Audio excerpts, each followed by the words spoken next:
This is the GateGard trigger latch.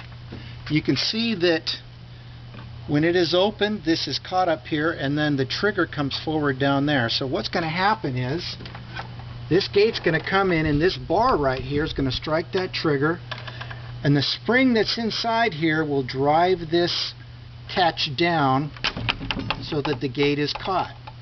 The main difference between the GateGard trigger latch and a gravity latch is that gravity is what drives this piece down to catch that gate, as opposed to the GateGard, it uses spring power. So if a gate is closed too hard, too fast, then this bar would bounce out of a gravity latch before gravity can let that keeper come down and catch it.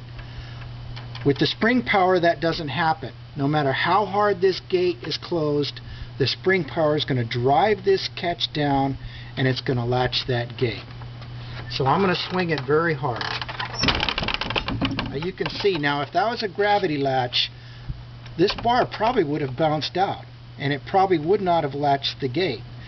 That's why it's so important to use a latch like this when you have a gate that you want to secure. For instance, if you have a swimming pool enclosure, or you have pets in the yard that you don't want to get out. So, once again, spring power.